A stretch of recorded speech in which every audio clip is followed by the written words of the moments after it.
Meus amigos, nós estamos de novo, de volta aí dentro da casa de vocês. Alegria em poder ser recebido por vocês e poder compartilhar com vocês mais um momento aí de estudo, de reflexão no tema que envolve, que está nos ocupando nesse mês de outubro, que é o tema da Reforma Luterana. Então hoje, nosso terceiro momento de reflexão e estudo, hoje com uma abordagem um pouco mais voltada para a questão teológica da história da Reforma. A gente vai começando com o momento de oração, pedindo a proteção e a bênção de Deus para esse nosso momento. Nosso Deus e Pai Celeste, obrigado por esse momento de reflexão e de estudo. Obrigado pela Tua palavra clara e pura que temos, pela qual nós temos o conhecimento do plano de salvação e do caminho que Tu deixaste para cada um de nós aberto na Tua palavra, que temos acesso pela fé e que recebemos como graça, presente Teu para todos nós. Permite que possamos sempre desfrutar desse momento de compartilhamento da Tua Palavra também com outras pessoas, levando para todos a certeza de que em Ti nós encontramos o caminho, a verdade e a vida. Em nome do Senhor e Salvador Jesus, pedimos e agradecemos. Amém. Então, pessoas, a gente vai aí agora abrir um pouco, né, uma questão mais assim voltada para a sistematização do pensamento de Lutero no que diz respeito aos ensinamentos. Lutero ele tentou sistematizar, ele conseguiu, né? Ele fez uma sistematização do pensamento bíblico e organizou o pensamento bíblico para a gente ter assim, ele precisava explicar isso, né? Dentro do processo de surgimento da Igreja Luterana, da Reforma Luterana, diante dos príncipes e autoridades que precisavam aprovar ou não o surgimento de uma igreja que não era a igreja oficial, que não era a igreja católica, né? Para que isso pudesse estar tudo respaldado e explicado, precisava estar tudo escrito, precisava estar sistematizado. Então Lutero sistematiza todo esse assunto, ele sistematiza em documentos, sistematiza em confissões, né? Isso vai formando assim um grupo de documentos e de escritos, que são os estudos que a gente tem. Então hoje a gente vai ver um pouco sobre isso. Como que ele sistematizou e quais as ênfases que ele deu, quais os pontos que ele deu importância maior dentro do seu estudo também de teologia. Tá? Então vamos lá. Começamos então aqui com princípios religiosos da doutrina luterana. Então, 1530 foi uma data importante dentro do contexto que a gente vem estudando. Nesse tempo, já tinha um documento maior de organização do pensamento teológico da Reforma Luterana. E Lutero, então, ele divulga, né, os principais princípios de doutrina luterana. 1530 também o ano em que o documento, o livro de Concórdia, já está começando a ser elaborado, que ele vai em 1580 ser publicado, né? Então, em 1530 começam os primeiros documentos. A Confissão de Augsburgo começa a ser escrita, começa a ser sistematizada, e depois vai ter a Apologia da Confissão Luterana, depois vão ter outros artigos que precisam ser retomados e explicados de novo, que não ficaram bem claros, e todo o debate teológico vai ficando registrado naquilo que nós conheceremos mais tarde como Livro de Concórdia, onde está resumido, estão reunidos todos os documentos oficiais da Igreja Luterana, tá? Então 1530 é o pontapé inicial. E o que tem ali, né? O que a gente pode pegar já nesse ano como estudo teológico? Salvação somente pela fé, né? E salvação somente pela graça. A graça é um presente de Deus. E a presença da verdade somente pela Escritura. Então surge um tripé aí da Reforma Luterana, que é o só pela graça, só pela fé e só pela Escritura. Né? E ainda tem um quarto lá que é somente através de Cristo. Então, hoje, dentro da história da Igreja Luterana, a IELB, ela se baseia mais no tripé, só pela graça, só pela fé e só pela Escritura. Mas existem outros luteranos, como a Confissão Luterana, que tem mais somente por Cristo também, né? Então, divergências que tem dentro da igreja e que também ainda não tem essa unidade ainda em torno de ser uma fórmula só, né? Mas enfim, vamos ficando dentro desse eixo que é o que nós conhecemos aí, né? A Escritura é a base de tudo, né? Então, pela graça nós temos a salvação. Pela fé, nós temos acesso ao que Deus deixou através de Cristo para cada um de nós, o caminho da salvação. Então vamos ver. 25 de junho, 1530. Aqui, essa imagem é uma imagem, uma reconstrução aí, né, de uma pintura lá da reunião que se realizou na cidade de Augsburgo, aonde foi apresentado o primeiro documento, né, que é a Confissão de Augsburgo. Isso foi no dia 25 de junho, né, é o dia então da Confissão de Augsburgo. Aqui na Confissão de Augsburgo muitos temas são debatidos, muitos assuntos são tratados, existem muitos artigos aí que são estudados. E a nossa Confissão de Augsburgo, ela tem, dentro do nosso cenário luterano antigo, tem essa confissão, né, com todos os assuntos discutidos ali, escritos ali na sua formulação original. Tá? Nós podemos dizer que essa confissão, ela é o DNA do luteranismo.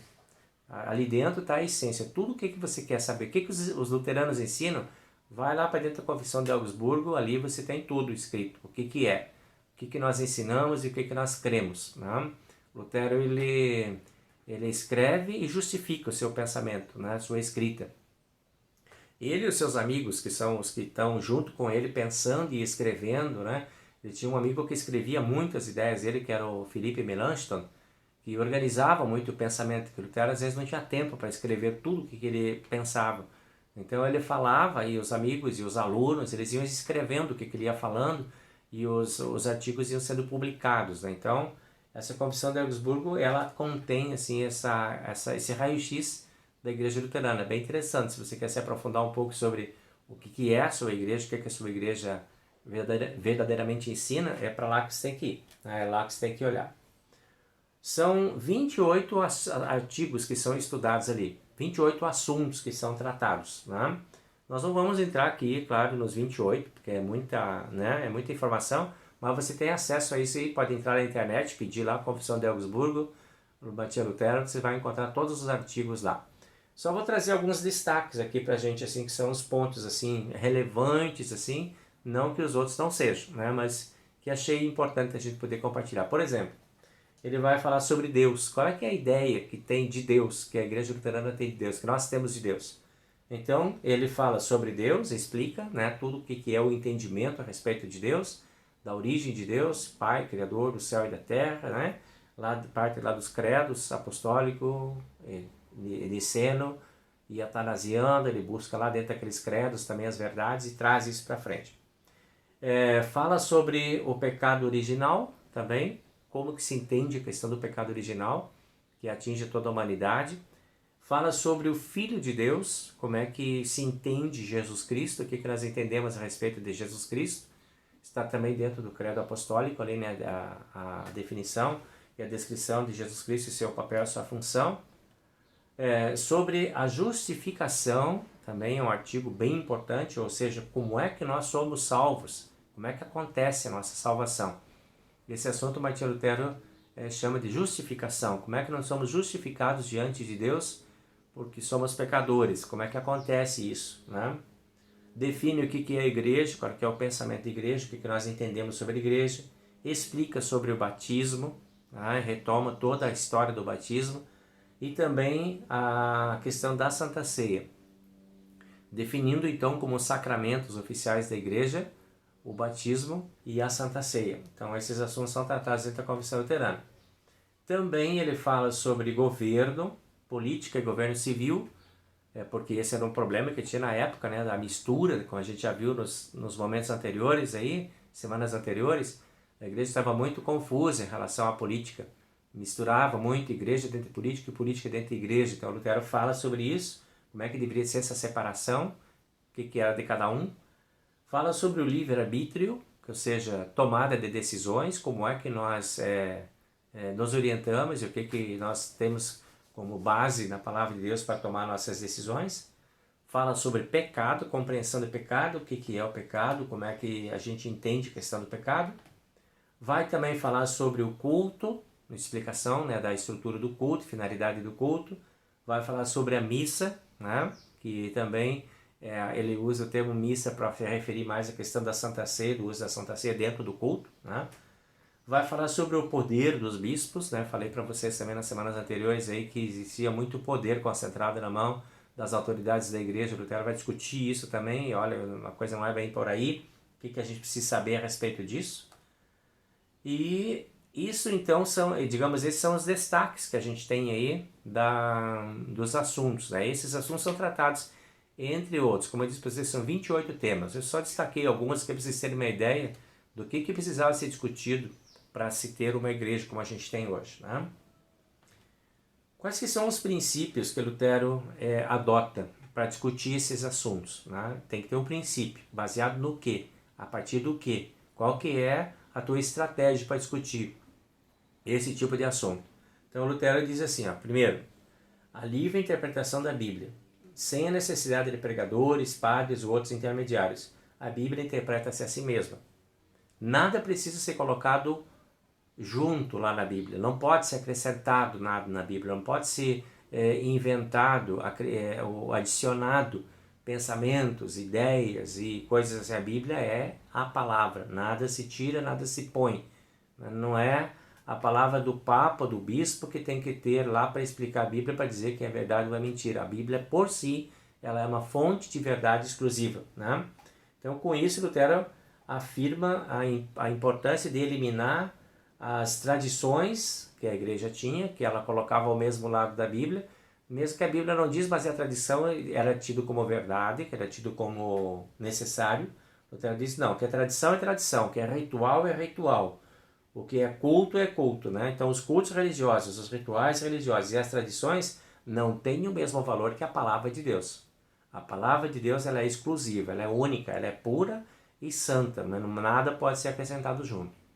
E na época de Lutero, ao lado da Bíblia, tinha todas essas outras questões e elementos. Lutero limpa. Não, isso não pode ter. Ainda Lutero vai defender o fim do celibato, que na época de Lutero até ali, né, ainda tinha, e hoje ainda existe, né, dentro da Igreja Católica também, a questão da proibição do casamento pelos padres, por exemplo. Né? Então Lutero diz, não, isso não tem respaldo bíblico também. Esse assunto precisa ser discutido, e Lutero discute esse assunto e põe um ponto final nisso. Então Lutero ele casa, inclusive, né? Ele tem a família dele, ele casa, ele diz, sou padre, sou casado, tenho família e não tem pecado nenhum nisso. Então a família é sagrada também para mim, também para nós que somos os líderes religiosos, né? O Lutero também combate o uso de imagens nas igrejas, né? De que nós não precisamos endereçar o nosso culto para imagens, nós endereçamos nosso culto para Deus, nós não materializamos Deus nas imagens, que eram muito comuns na igreja da época também, né? As imagens sagradas constituídas lá de materiais concretos, né? Físicos, para que as pessoas pudessem olhar e enxergar os santos e Jesus Cristo e todos, né? E aí pudessem materializar a visão deles também de Deus. Lutero disse, não, é espiritual coisa, né? Outra coisa importante na época de Lutero, a missa, o culto, eles eram todos rezados em latim, porque por causa de Roma, né? E lá na Alemanha isso não fazia sentido, eles não entendiam latim, o povo não entendia latim. Então Lutero, não, o culto tem que ser em alemão, na língua do povo. Aqui na Alemanha tem que ser em alemão. Se for lá nos Estados Unidos, que vai ser em inglês, para na Inglaterra vai ser em inglês, mas aqui vai ser em alemão. Então, Lutero traz também essa ideia da igreja na linguagem que o povo entende. E estabelece, então, a Eucaristia, ou a Santa Ceia, e o batismo como os únicos sacramentos válidos, né? Estabelece esses dois sacramentos aí. Que na Igreja Católica também na época dele, tinha mais, eram 7 sacramentos. Aqui Lutero diz, não, sacramento, definição de sacramento, de acordo com o que a Bíblia, a gente entende a Bíblia, só 2. Então, também tem esse diferencial que a gente conhece aí. Bueno, como levar isso agora para dentro das casas, para dentro das famílias? Né? Isso foi discutido lá, isso era um assunto lá de acadêmico, né? Dos centros universitários, das discussões teológicas e tudo, como levar para dentro de casa, no dia a dia das pessoas. Então Lutero teve uma ideia, vamos fazer um livrinho para o pai de família poder tratar esse assunto dentro de casa. E aí Lutero colocou tudo isso de uma forma bem simples, assim, em 6 partes dentro do Catecismo Menor. É um manualzinho de religião para que o pai pudesse sentar com os filhos em volta da mesa lá e começar a ensinar para os filhos em casa. Então essa não é uma função, né, da igreja, é função da família. Vamos lá, vamos ensinar em casa, vamos mostrar para os filhos como é que é. Então o pai ensinava as partes do catecismo ali, né? sobre o Pai Nosso, sobre os 10 mandamentos, sobre o credo cristão, sobre o perdão, sobre arrependimento, sobre o batismo, sobre Santa Ceia, sobre a confissão dos pecados. Isso tudo era explicado pelo pai em casa. O catecismo era um livrinho bem simples de perguntas e respostas que ajudava o pai a administrar e ensinar para os filhos essa verdade em casa. Essas 6 partes Lutero achou importante colocar no catecismo. Os 10 mandamentos, o credo apostólico, o Pai Nosso, o batismo, o ofício das chaves e a confissão e a Santa Ceia. Esse manualzinho para ter em casa, né, na estante lá, do lado da cabeceira da cama, para cada criança poder ler. Todo mundo tem um em casa, todo mundo estuda, todo mundo conhece. E já vamos começando já a se criar dentro desse conhecimento. Né? Essa era a ideia de Lutero. Por isso um livrinho simples, barato, rápido de ser lido e fácil de ser entendido, né? Também. Então essa era a ideia de Lutero, esse manualzinho, né, que tem. Depois a gente vai ver, bem depois do Catecismo Menor, né, lá já em 1580, vai se constituir um livro chamado Livro de Concórdia, que agora até recebeu uma edição nova. Esse ano foi publicado o Livro de Concórdia na linguagem atualizada, agora é uma linguagem bem mais fácil. E o primeiro que a gente tem, ele tem uma linguagem bem difícil, uma tradução bem complexa. E agora então se publicou um livro um pouco mais, com uma linguagem mais moderna, mais atualizada, bem boa de se entendida, bem legal, uma boa dica aí, se você quiser ler um pouco, né, da teologia luterana, no Livro de Concórdia. Então, todos os títulos dos catecismos e das confissões e dos debates que foram feitos lá, desde 1530 até 1580, está tudo dentro desse livro, né? Esse é um livro do luteranismo, né? É uma cartilha aí que tem do luteranismo, bem importante para a gente poder ler também, para poder compreender isso aí, tá? O Livro de Concórdia ele tem então esse conteúdo, né? Que é o conteúdo que a gente vai mencionar agora. Ó. Diz lá, os 3 símbolos ecumênicos, que é o credo apostólico, o credo atanasiano e o credo niceno, vai trazer a Confissão de Augsburgo, de 1530. Depois da Confissão de Augsburgo, teve que ter uma retomada de alguns assuntos para discutir melhor e aprofundar, que foi chamado de Apologia da Confissão Luterana, que foi escrito depois, então, teve que ser apresentada essa defesa de alguns artigos. Ainda ficaram algumas pendências, teve que escrever novos artigos que foram chamados de artigos de Esmalcalde, é o nome da cidade onde eles foram apresentados, né? Depois teve um outro documento que foi sobre o poder e o primado do Papa. Lutero, então, também acha importante discutir esse assunto, né, a respeito do poder do Papa. Tem o Catecismo Menor, tem o Catecismo Maior e tem a Fórmula de Concórdia, que é o documento final.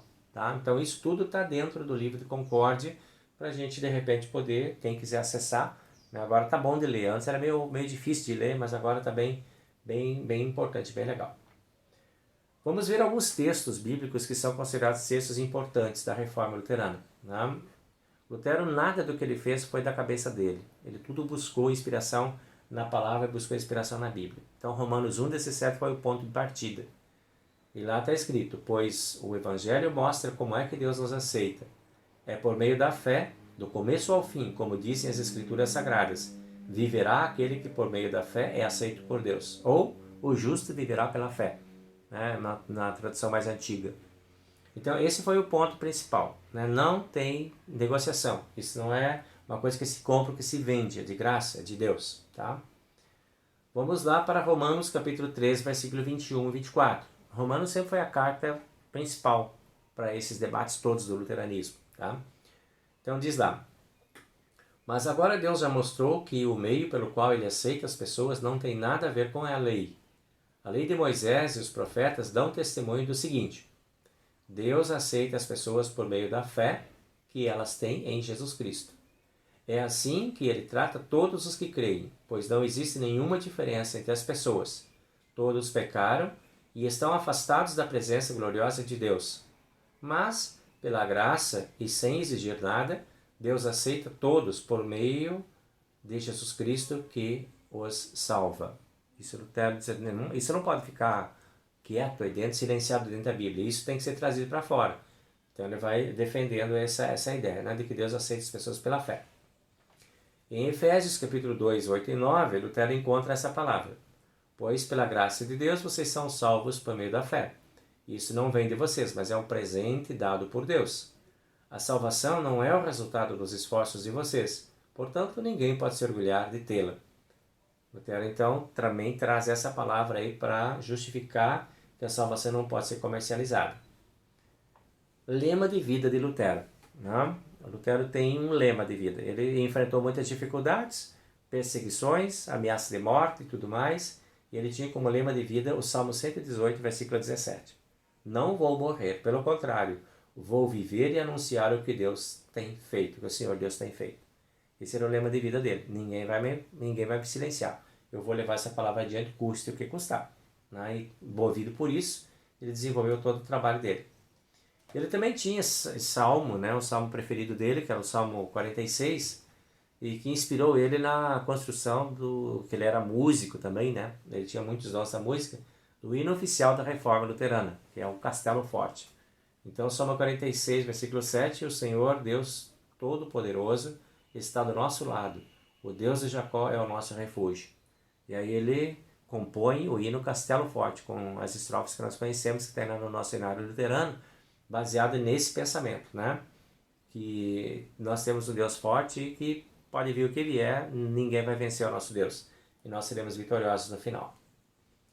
Então, 31 de outubro, Lutero vai para a igreja de Wittenberg e começa esse movimento. Né? E traz essas verdades bíblicas, essa teologia, lá nas 95 teses, e começa aí a história da igreja luterana, que nós conhecemos até hoje. Então, essa é a passagem que nós temos aí das nossas referências.